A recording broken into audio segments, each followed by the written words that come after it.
The Chancellor is teasing potential tax cuts in the spring budget to relieve pressure on families. Yeah, ahead of the budget in March, he said the government's plan of prioritising tax relief is working and they will stick to it. Well, the Tories, as we know, well behind in the opinion polls. So could this be the vote-winning budget in March that they need ahead of the general election, whenever that might be?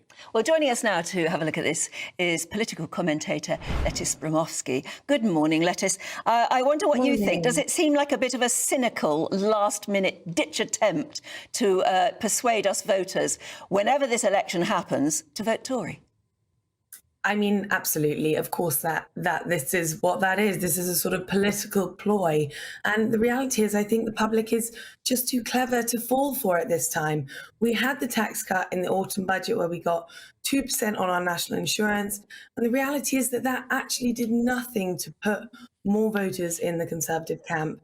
We're now even closer to that next general election. And I just can't really see this changing anything for the Tories. Yes, but there is an argument to say, and he uses it himself, and the example of Nigel Lawson with his big tax slashing policies is that, yeah, it feels nice in our pocket, but what it actually does is it boosts and bolsters the economy, and we could finally start seeing some proper growth, which is what everybody across all the parties agree we need to be having.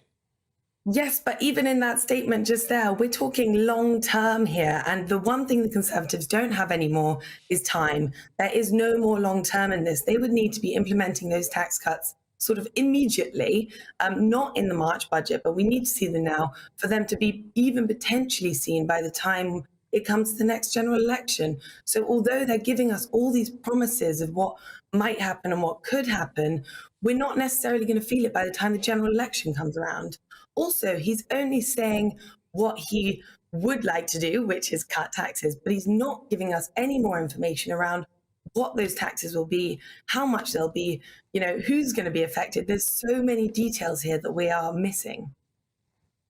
Yes, and it also makes you wonder if the Tories are going to go very big on this and they're going to tell us how wonderful these tax cuts are going to be, what Labour's response would be. What do you think?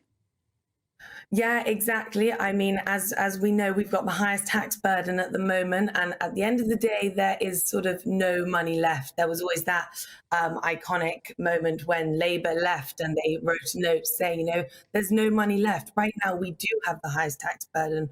We've got so much debt that we have to repay that essentially there is the fear amongst Labour at the moment that if they go around cutting all these taxes, there will just be a higher debt at the end of it. That realistically, looking as we head towards the general election, is going to become Labour's problem the closer that we get.